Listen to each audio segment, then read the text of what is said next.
حضرات میں نے جو آیت پڑھی قرآن مجید کی، اس میں اللہ فرماتا ہے کہ میرے محبوب کی زندگی تمہارے لیے بہترین نمونہ ہے.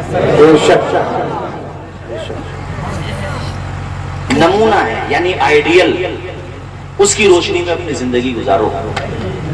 بعض لوگ یہ سمجھتے ہیں کہ حضور کی زندگی تب سے نمونہ ہے جب سے آپ نے نبوت کا اعلان فرمایا، یعنی 40 سال کے بعد. غلط. میرے حضور کی زندگی شروع سے لے کر آخر تک نمونہ ہے. ماں کے شکم میں آئے نمونہ ہے، دنیا میں تشریف لائے اس شان کے ساتھ آئے، یار آج تک نہ کوئی پیدا ہوا ہے، نہ ہوا تھا، نہ ہوگا. عقیدہ ہے تو بولتے رہو، نہ ہوگا. ارے جن کے آنے کی خوشخبریاں نبیوں نے دی، رسولوں نے دی. پروف ہے، میں وداؤٹ پروف نہیں کہہ رہا ہوں، اس لیے بغیر کسی ڈاؤٹ کے کہہ رہا ہوں. پروف ہے میرے پاس، نبیوں نے بشارت. اور قرآن شریف سے سورہ صف اور 28واں پارہ آیت نمبر 6 حضرت عیسیٰ علیہ السلام نے تو نام بھی بتایا. انہوں نے کہا بنی اسرائیل سے کہ میں اللہ کا رسول ہوں، تمہارے پاس جو توریت کتاب ہے اس کی تصدیق کرتا ہوں. اس کے بعد کہا وَمُبَشِّرًا بِرَسُولٍ يَأْتِي مِن بَعْدِ اسْمُهُ أَحْمَدُ، اور تمہیں مبارکباد دیتا ہوں، خوشخبری دیتا ہوں، میرے بعد جو آئیں گے ان کا نام احمد ہوگا. سبحان اللہ. ابھی آئے نہیں ہیں. توجہ یار، پڑھے لکھے لوگ لگے مجھے، آپ 2 منٹ میں مجھے ذہنوں کا اندازہ ہو جاتا، چونکہ روز کا میرا یہی کام ہے. ویسے تو سائیکولوجسٹ نہیں ہوں، مگر میں جلسوں کا ماہر ہو گیا ہوں. مجھے اندازہ ہو جاتا مجمع کس طرح کا ہے. آپ کی گفتگو، آپ کے چہروں کے آؤ بھاؤ سے مجھے اندازہ ہو گیا کہ آپ سلجھے ہوئے لوگ ہیں، وہ گفتگو کو سمجھ رہے ہیں. ابھی حضور دنیا میں تشریف، میلاد ہو رہا ہے. ارے بابا، میلاد کا مطلب حضور کا آنا. حضور آئے نہیں ہیں، ذکر ہو رہا ہے آنے کا. آدم نے کیا، شیس نے کیا، نبیوں نے کیا، سارے رسولوں نے کیا، حضرت عیسیٰ نے نام بھی بتا دیا. ابھی آئے نہیں تب میلاد ہو رہا ہے، اب تو آ چکے. اب میلاد کیوں نہیں ہوگا؟ اب کسی کو سمجھ میں نہیں آتا تو یہ اس کی سمسیا ہے بھائی، اس میں ہم کیا کر سکتے ہیں؟ بھائی کوئی یہ کہے کہ اس کا ثبوت کہاں ہے تو ہم کہیں گے بھائی تیرا بھیجا کہاں ہے، تیرا ایمان کہاں ہے، تجھے ثبوت ہی نہ ملا، تو نے قرآن میں پڑھا ہی نہیں. معاف کیجئے گا، حقیقت کے اعتبار سے تو اللہ بہتر جانے، مگر یہ بولی اچھی نہیں ہے کہ حضور کے آنے کے بعد پہچاننا بند کر دیا. یہ تو قرآن میں سورہ بقرہ میں آیت نمبر 89 میں یہودیوں کی پہچان بتائی گئی ہے کہ یہودی یہ وہ تھے کہ حضور کے آنے سے پہلے جب یہ ٹھیک تھے، مطلب سمجھ گیا میرا، جب یہ اوکے تھے، جب ٹھیک تھے، تو ان کے بارے میں قرآن کہتا ہے یستفتحون علی الذین کفروا. آیت نمبر 89 بتایا میں نے، نوٹ کر لیں. اور یوٹیوب پہ سن کر کے کسی کو بھی گمراہ مت ہو جایا کرو. جیسے بعض لوگوں نے کیا کیا، وہ میں دینک جاگرن اخبار میں پڑھ رہا تھا، ایک آدمی کی رپورٹ چھپی کہ اس نے اخبار، اس کی کوئی طبیعت خراب ہوئی تو اپنی طبیعت، جو بھی طبیعت خراب تھی، اس کی جو بھی پریشانی تھی، وہ پریشانی یوٹیوب پہ لکھی اور لکھا مجھے اس کی میڈیسن چاہیے. تو وہ میڈیسن آ گئی، میڈیکل اسٹور سے خریدی، کھا لی تو چلی گئی دنیا سے، چونکہ وداؤٹ ایڈوائس کھائی ڈاکٹر کے. پہلے ڈاکٹر کا مشورہ، زور سے بولو، مشورہ لینا چاہیے. چونکہ اس نے یوٹیوب پہ دوا دے کی کھا لی تو چلے گئے، جان سے گئے.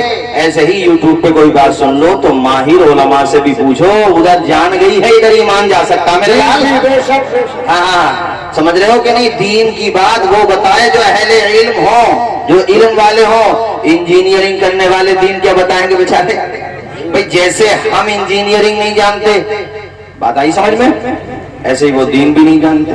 ہاں جاننے کی کوشش کرنا چاہیے، اسی لیے رانگ نمبر زیادہ لگاتے ہیں، قوم کو گمراہ کرتے ہیں، خود بھی گمراہ ہیں، قوم کو بھی گمراہ کرتے ہیں. حضرات توجہ فرمائیے، یستفتحون علی الذین کفروا.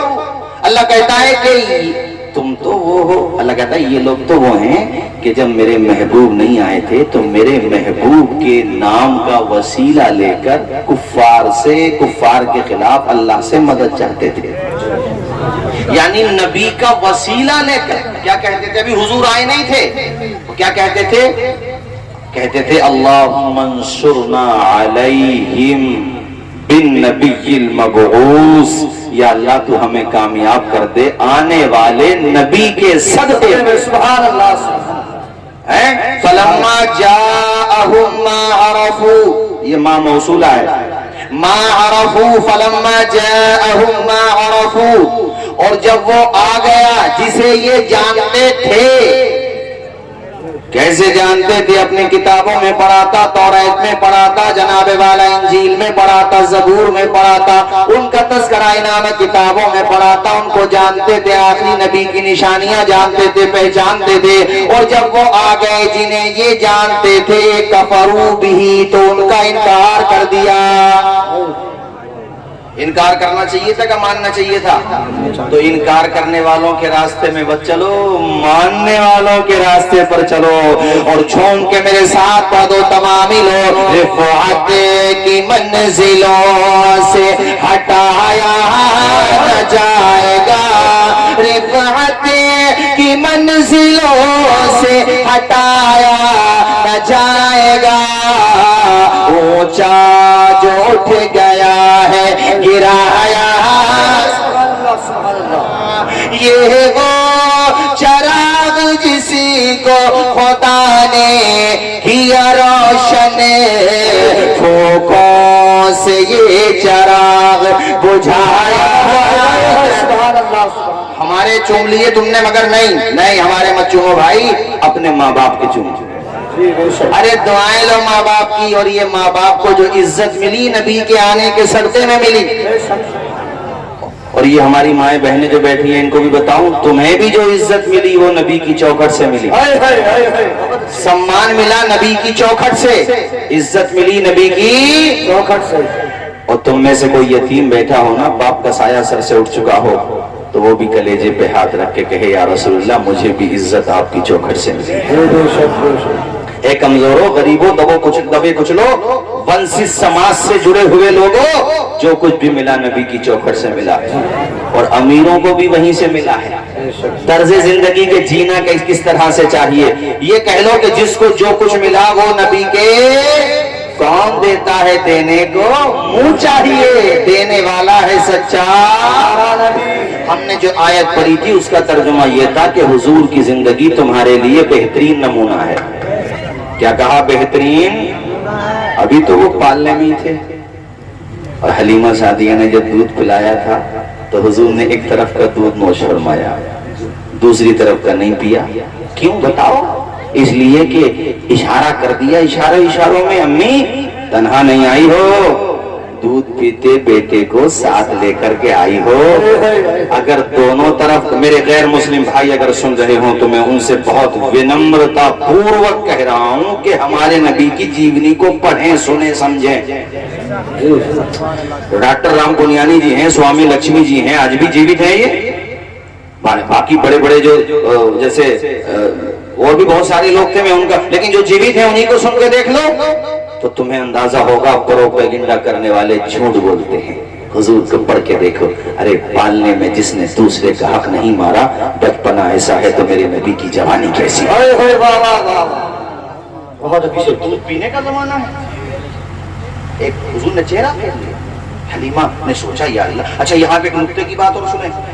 حلیمہ جب گھر پہ آئی ہیں تو کہتی ہیں کہ دودھ نہیں تھا کیونکہ کھانے کو کچھ نہیں تھا، لیکن حضور کو گود میں لیا تو اللہ تعالیٰ نے ماشاءاللہ آب شیر سے آپ کے سینے پاک کو بھر دیا، اور اتنا عطا فرمایا مالک نے کہ حضور بھی شکم سیر ہو گئے، اور آپ کا بیٹا جو آپ کا سگا بیٹا تھا وہ بھی شکم سیر ہو گئے.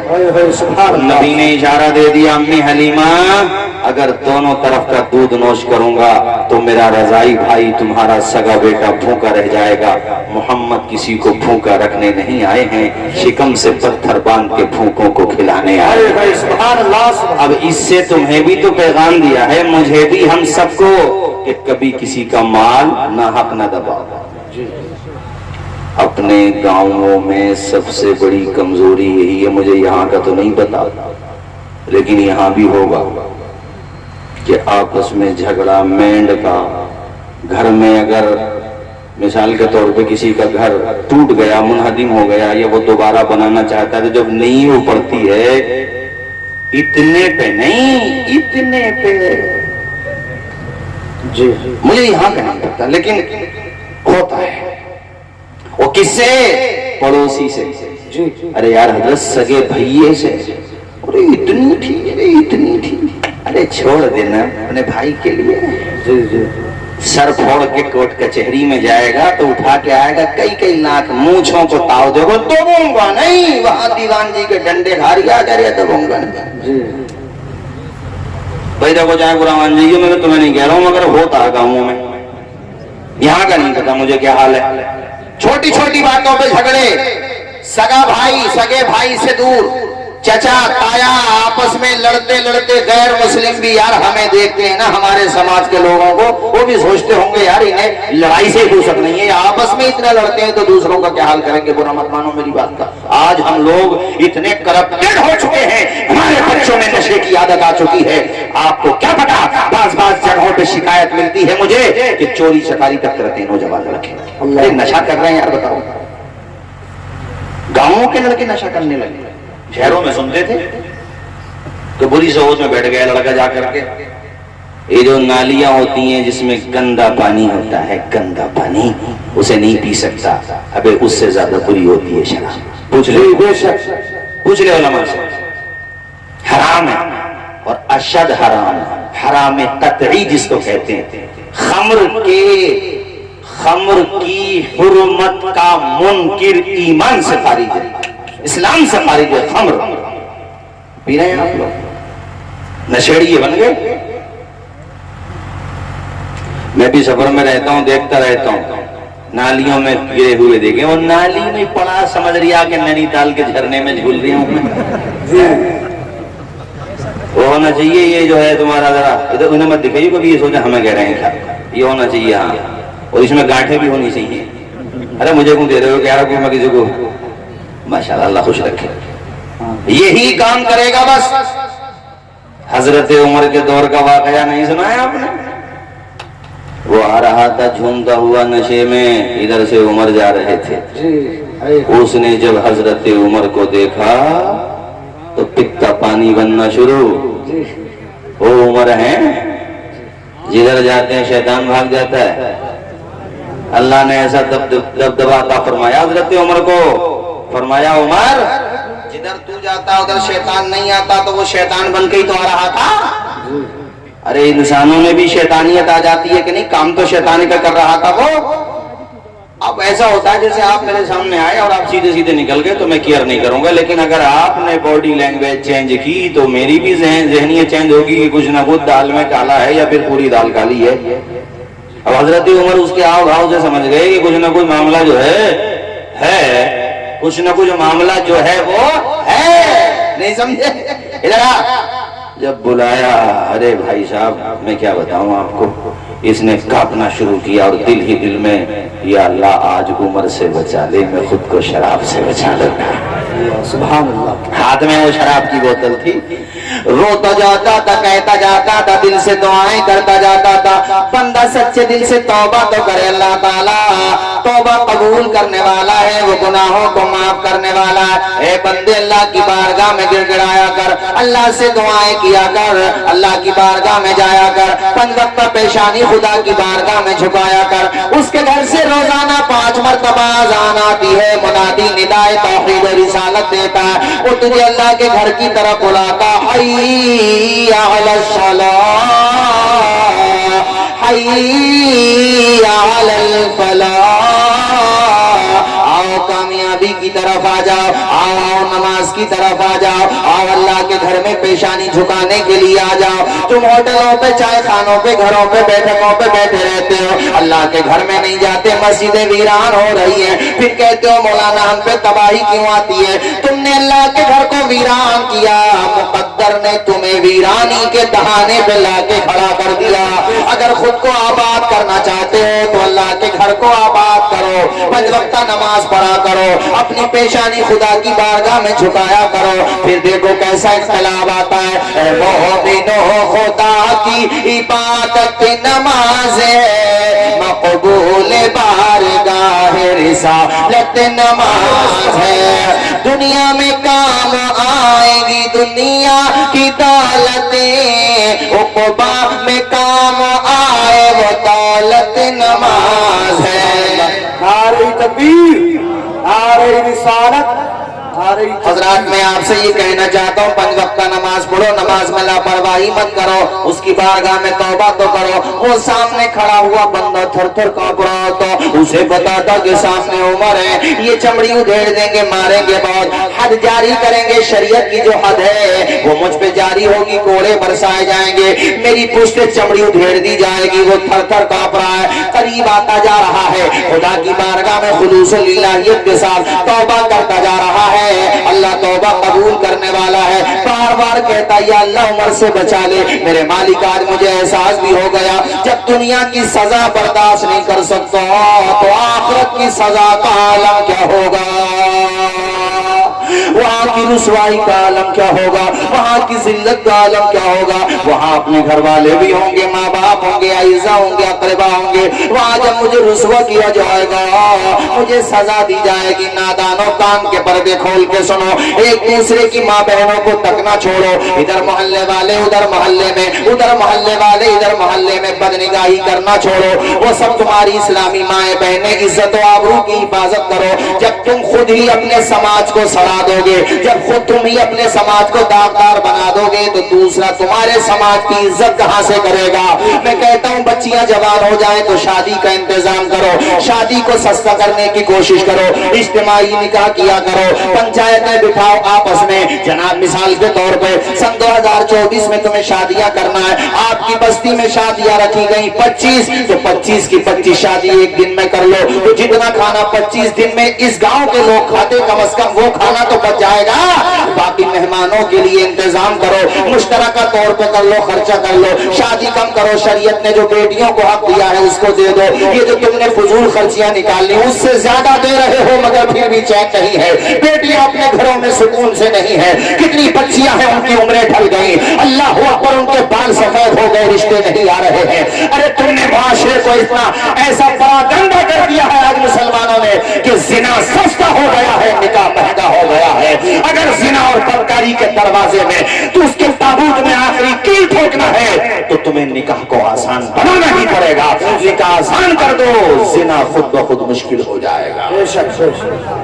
حالات بہت خراب ہیں حضرت، بہت خراب ہے حالات، میں کیا بتاؤں آپ کو، بہت خراب ہے۔ کوئی بہن جوانی میں اگر بیوہ ہو جائے تو اس کے رشتے نہیں آتے کہ اس کے رشتے بھیجتے نہیں لوگ، کیا قصور ہے اس کا؟ 25 سال کی ہے، 30 سال کی ہے، 35 سال کی ہے، شادی کی عمر ہے اس کی ابھی، ارے اس سے شادی کرو، اس کو برا نہ سمجھو۔ جس نبی کا تم کلمہ پڑھتے ہو ان کے وہاں پہ رشتوں کی لائن تھی، ہر قبیلے کا معزز آدمی چاہتا تھا کہ محمد ہمارے داماد بن جائیں۔ مگر بتاؤ مجھے لال پور ملک کے میرے بھائیو، اللہ کے پیغمبر نے اپنا پہلا نکاح کس ہستی سے کیا تھا جو 2 مرتبہ بیوہ ہو چکی تھی؟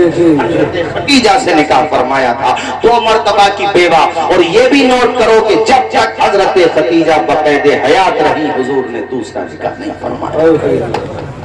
بیواؤں سے بھی نکاح کا ماحول پیدا کرو، اس کو برا نہ سمجھو، حضور کی سنت سمجھ کے کرو، اللہ نکاح کا بھی ثواب عطا فرمائے گا اور بیوہ کو گلے لگانے کا بھی ثواب عطا۔ ذرا اونچا بول دو، مسکرا کے بولو یار، اور زور سے بول دو سبحان اللہ۔ تو یہ میں نے نشے والی جو بات کہی ہے، یہاں بھی اگر کوئی ایسا ہو ابھی توبہ کر کے جائے، یہ نہ سوچے پھر کر لوں گا۔ وہاں ناظم صاحب بعض لوگ کیا سوچتے ہیں، ابھی تو جوان ہیں، ابھی تو 20-25 سال عمر ہے، ابھی تو 35 سال ہونا باقی ہے، پھر 40 پھر 45 بچا، چلو 60 میں دیکھ لیں گے۔ میرے لال 60 کی باتیں کر رہا ہے، تجھے تو 60 سیکنڈ کا بھی نہیں پتا زندہ رہے گا۔